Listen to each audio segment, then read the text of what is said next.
Hello dear chess lovers, Instructive Chess Classics continues today with a very nice example from Max Euwe, the world champion.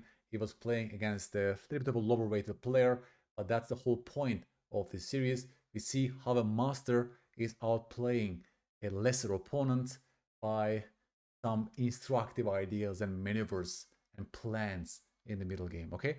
So for those of you who play the Carlsbad structure, you will like this game. For those of you who like attacking the enemy king, will like this game. There is conception that Max Euwe was a, let's say, positional strategic quiet player, but he also played so many nice attacking games. And this series, I'll also probably show you several of his attacking chess, okay? Let's start with the move d4.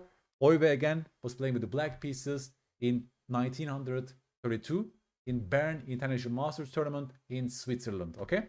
So he's already choosing a very interesting setup with a6, right? It recently became fashionable by Magnus Carlsen employing it with the black pieces. That's a very flexible move, a6.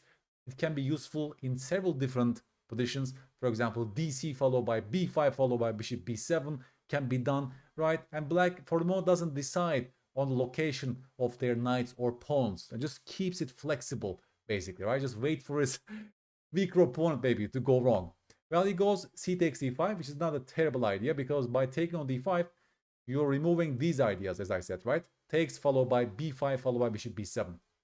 So that's the whole point of cd, because now white's claim is that this a6 is not so useful for you because even though you go bishop b5, bishop b7 will be a silly move because your bishop will be blocked on this diagonal, right? So that's the idea behind this move. Knight c3, c6. Now we see a Carlsbad pawn structure on the board, right? White has the extra e pawn, black has the extra c pawn. This repeats itself in so many different openings, including Queen's Gambit declined, Caro-Kann exchange, and others, of course, right? So the middle game plans will be interesting to follow here. Queen b6, again, Euwe is playing provocative chess. He's hitting the pawn on b2 without really developing his pieces as yet. But the claim is very simple. White also has so many sleeping pieces on the king side, correct? Knight a4 hits the queen, queen a5 check, bishop d2, and now comes Euwe's next move, bishop b4. He's going for the bishop trade in his position, and that's interesting transformation. One idea of black is that, yes, he's solving his developmental problem by doing this bishop exchange. He doesn't want to lose more time with his queen, right? That's the justification. Officially, that bishop was a good bishop for black, but yet, you know, the bishop on f4 was also a very active piece. So that's justified in this position. Black is not worse in this position. In fact, it's black who is castling earlier than white in this position. Bishop d3. And of course, we get the bishop to g4 first before we decide on the knight location. So a very logical play so far with black. Knights are placed like this, very typical. The bishop is also nicely placed. Well, we always say these ideas to neutralize your bishop as well, right? A very typical Carlsbad middle game emerged after b4 and queen c7. Again, take a stock in this position, especially after h3. Well, h3 is actually a suspect move to me, guys, and that's interesting.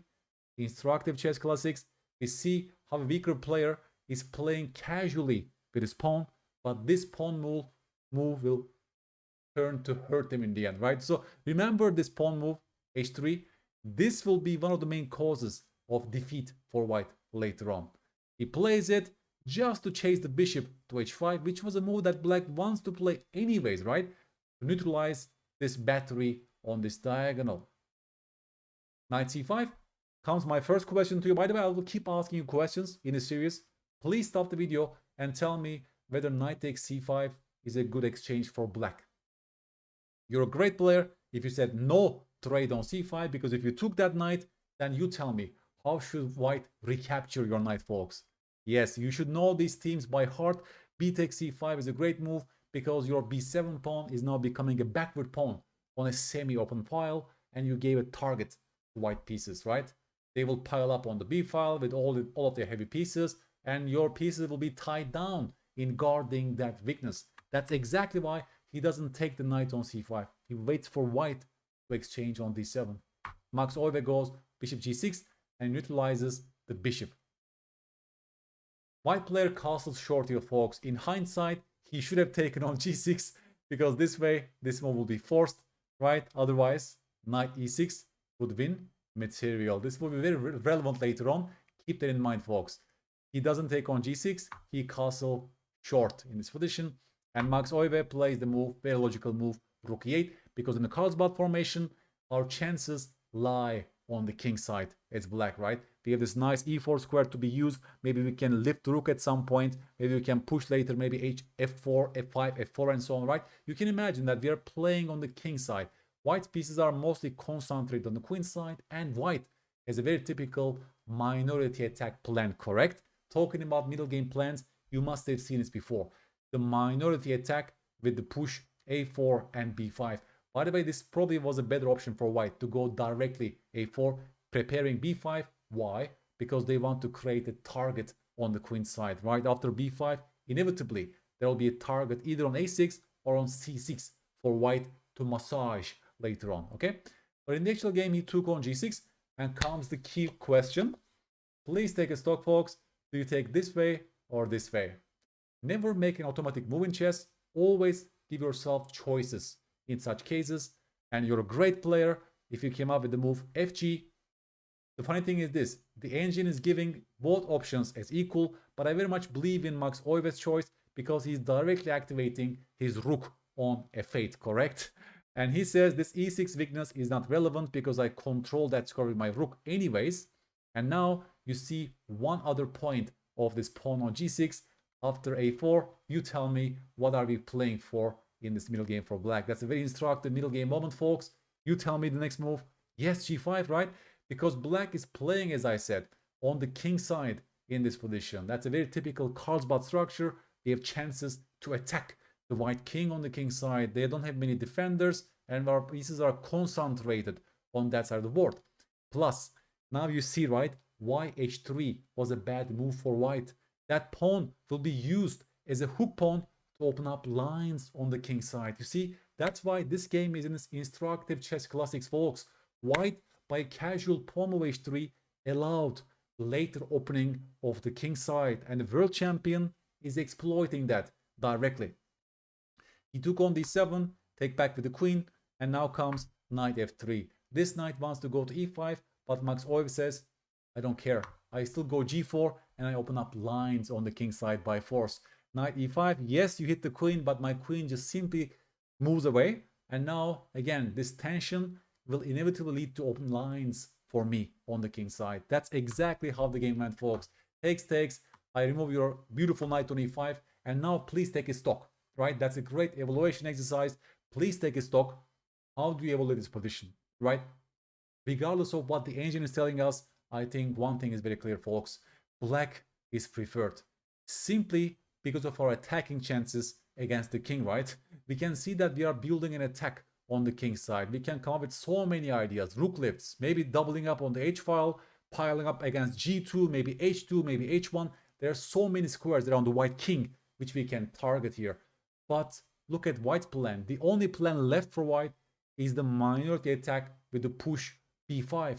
White is to be so careful to defend, and it will be a very difficult task in a practical game, right? So he plays the move rook a3, not the best. I think he should have tried b5 anyways. They have to create something directly on the queen side, right? That's a spirit. You have to fight on the other side before it gets too late. For example, rook e6, takes. Well, already here, right? He's facing enormous problems like this or this. And machine says f3 is the best, queen g5. The problem with f3 is that now this pawn is becoming weak, but white can defend maybe with rook e1, because if you take on e3, right, then the queen can take on c6 and to collect some pawns on the queen side. This requires great accuracy for white, and defending in chess is usually a concrete business, right? You have to be so accurate. A single slip, the game is over, but black can attack relying on general principles, right? That's actually a very instructive moment right now.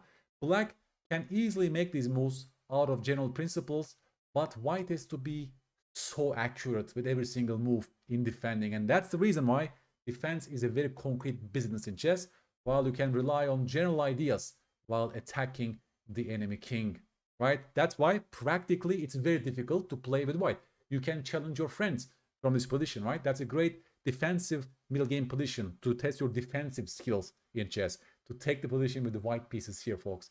Rook a3 was the game continuation. And Max Euwe plays very logical rook e6, the rook lift, and after rook e6, white player saw what's coming.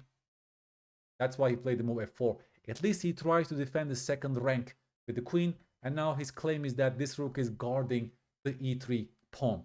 Okay, but still it will be a very difficult task for white to defend this position. Rook h6 is happening anyways, and this rook starts eyeing those weaknesses around the white king, right? It's a very simple play actually for black.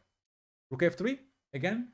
By the way, folks, around here in the next 4 moves, Max Euwe is finding the very best move for black. He's showing his class, he's showing his World Championship class, he's finding all the best moves to claim a winning position. How do you think he started here? It's black to play, folks. You're a great player if you look at your worst place piece and play the move rook f5, right? The final piece is joining the attack on the h file. That's how he coordinates his pieces. b5, what else? White must resign, otherwise he has to create something on the queen side, but it's a little bit too late because rook h5 is on the board. And you see, the attack is evolving on the king side basically. B takes a6.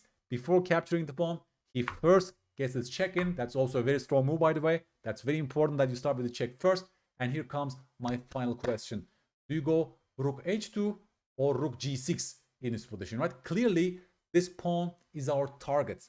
We want to keep on piling on those weaknesses. 2 choices, please. Rook h2 or rook g6. You're a great player if you found the move rook g6. Why? Because if you go rook h2, you're allowing rook g3, and suddenly it's white who is better because our attack is dying and this pawn is reaching a7 or a takes b7 and the game is turning around basically, right? So accuracy is required, and rook g6 is a multi-purpose move, attacking g2 but also stopping rook g3, correct? Beautiful. And after king e2, well, that's the only move to prevent mate, because if you take my pawn, then it's just mate on the next move, right? That's beautiful. So after king e2, folks, Euwe simply recaptured the pawn. So after b takes a6, white tries to activate their rook with rook b3, okay? And here is your chance. Again, the beautiful calculation exercise. Please stop the video, folks, and find the winning sequence for black. Black to play and win. I want you to not to tell me the first move, but the entire line, please. The line is around 3 to 5 ply deep, so please also look at the white's resources, the opponent's resources, and be accurate in this position, right? Take your time. It's a great calculation exercise. You can even use a physical board here. Folks, Max Euwe found the great sequence, queen takes g2. After king d3, can we take the rook on f3? That's my question. Please visualize king d3, queen takes f3. Is it playable? You're a great player if you said it's playable, because this king will be blocking the queen's access to f5, right? King d3 and queen f5 check no longer is an option for white after rook b8 check. That's a very accurate calculation. And yes, we can take the rook on f3 because after this check, which you must have seen, king f7 is the only move. It's very important that white doesn't have the queen f5 check in this very position, right? Because their king is blocking their queen, and this queen has no check to follow. Well, you can keep on checking my king, but my king will come close to your rook, right? And the game is over. You have no more checks left. You have an extra rook, right? So you see, that's a very accurate moment for black to calculate, because after king d3, well, if you think that queen f5 was still an option, then you fail from retained image problem. That's a very typical calculation problem, calculation mistake. People don't see the pieces that are moved. People don't update their working memories for the pieces that are just moved, right? In their mind's eye, this queen is still controlling f5. They don't see that in this particular position, the king is now placed on d3. I failed myself while I was doing guess the move training in this game, folks. I failed at this. I thought queen f5 was an option for white, and I failed. And I hope you did better than me as black in this position. Okay? So queen takes g2. In the actual game, rook f2 took place. And again, I hope you solve your answer, because if you don't have any answer right now, right, white will create some counterplay over here. What is the finishing blow for black, folks? And you're a great player if you found the sequence. Queen takes f2, king takes f2, and then rook h2, skewer, and win the queen. Black will emerge with an extra rook, and white resigned after a queen takes f2 check, folks. This was an easier calculation because everything is so forcing and direct. right? But to my mind, this was a difficult calculation phase here, that you should see that queen f5 check is not available to white, so you can safely capture that rook on f3, right? That was a beautiful game, folks. Very basic lessons. I hope you liked it as well. Very basic lessons from this game, right? The Carlsbad formation, and black definitely has chances on the king side. And to me, two key points was the casual move h3, which caused the demise. Just look at this. Looks like a random move. What can be wrong with this? All moves are always committal. I made several videos about this, by the way. And this pawn turns out to be a big advantage for white in the middle game, right? Because black was pushing the g-pawn to use that pawn as a hook pawn to open up lines on the king side. And this way, we are engaging in the why questions. This way of analyzing games is great because you always become curious about those. Yeah, what caused white to lose? To me, h3 pawn really was a huge factor because it accelerated black's attack, right? If the pawn was still on h2, look how many more moves it would need black to open up lines and to activate their pieces on the h-file. White lost because the h-file became open, correct? The king got murdered on the h-file. If you didn't play h3, none of this would happen. Or it will take maybe 5 or 6 more moves from black to open up lines on the king side, right? You see, as you become a better player, your mental models will improve. So you will start getting the right lessons from these games. Hopefully, my annotations is useful for you.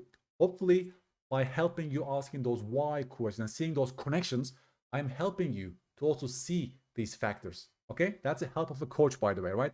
This epistemic feedback, the why questions, and to really spot, point out the key factors in the game that decided the entire thing. We also learn from this example that sometimes in those Slav formations, we can take the f-pawn. Yes, our structure is shattered, but our pieces have become more active, right? Piece activity is more important than structure in chess. We keep saying that, and that's a beautiful illustration of that idea. This rook from out of nowhere became a very important attacker in the middle game. And white's attack on the queen side was just not in time as well. Also, see how black refused to take the knight on c5, because then white will have an easy access to this pawn on b7, right? So we can learn tremendously important patterns by analyzing those games in depth like this. In those structures, there are recurrent structures, by the way. Carlsbad happens all the time in different openings. So that's why I chose this instructive classic for you folks. I will leave you with this position, folks, where black accurately calculated queen takes g2 and won the game. It's a beautiful game. Please give me feedback on what you think about this game. What are your lessons that you took from this game? Because we are all different, right? We all have different chess backgrounds. So maybe you noticed something totally different. Maybe you learned something totally different than I described in this video. Please let me know about this on YouTube, because explaining yourself, summarizing what you learned is one of the best ways to learn any material. So please use that chance to leave a comment on YouTube. I'm reading and responding to every comment you write, folks, right? There's full interaction going on. I want to keep it as interactive as possible because I'm here to help you improve your game, and discussions are great. Summary is great. Please tell me what you learned and whether you want to see more of such Carlsbad attacking middle game positions. Expecting your feedback. Please give me a like and subscribe if you like this video, and I will catch you on the next episode of Instructive Chess Classics. Bye bye.